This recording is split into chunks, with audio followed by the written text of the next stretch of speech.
অজিত ভূঞা, হীৰেণ গোহাঁই এই মানুহসকলৰ ৰাজনীতিত কি প্ৰাসংগিকতা আছে? ভুলতেও অজিত ভূঞা, হীৰেণ গোহাঁইৰ নাম আমাৰ মনলৈ অহা নাই, আপুনিহে মনত পেলাই দিলে। আপোনালোকে এনেকুৱা মানুহৰ কথা সোধে যে যি মানুহৰ কোনো পলিটিক্সত যাৰ কোনো প্ৰাসংগিকতাই নাই।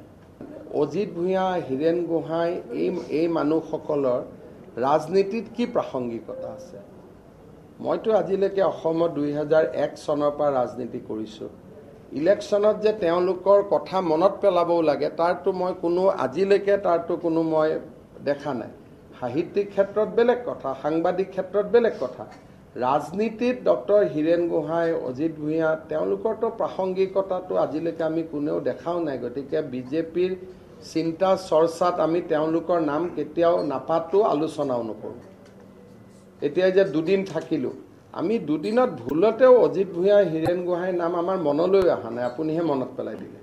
আপোনালোকে এনেকুৱা মানুহৰ কথা সোধে যে যি মানুহৰ কোনো পলিটিক্সত যাৰ কোনো প্ৰাসংগিকতাই নাই। অজিত ভূঞা, হীৰেণ গোহাঁই এই মানুহসকলৰ ৰাজনীতিত কি প্ৰাসংগিকতা আছে? মইতো আজিলৈকে অসমত 2001 চনৰ পৰা ৰাজনীতি কৰিছোঁ। ইলেকশ্যনত যে তেওঁলোকৰ কথা মনত পেলাবও লাগে তাৰতো মই আজিলৈকে কোনো মই দেখা নাই।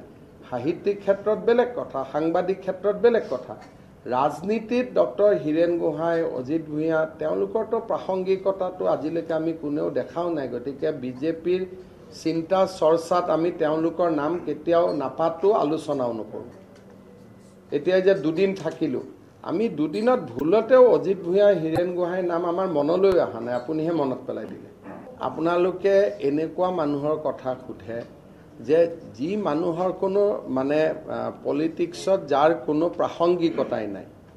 অজিত ভূঞা, হীৰেণ গোহাঁই এই মানুহসকলৰ ৰাজনীতিত কি প্ৰাসংগিকতা আছে? মইতো আজিলৈকে অসমত 2001 চনৰ পৰা ৰাজনীতি কৰিছোঁ। ইলেকশ্যনত যে তেওঁলোকৰ কথা মনত পেলাবও লাগে তাৰতো মই আজিলৈকে কোনো মই দেখা নাই। সাহিত্যিক ক্ষেত্ৰত বেলেগ কথা, সাংবাদিক ক্ষেত্ৰত বেলেগ কথা।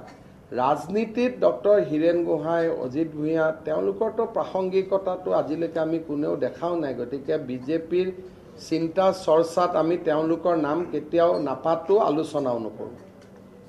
এতিয়া যে দুদিন থাকিলোঁ, আমি দুদিনত ভুলতেও অজিত ভূঞা, হীৰেণ গোহাঁইৰ নাম আমাৰ মনলৈ অহা নাই, আপুনিহে মনত পেলাই দিলে।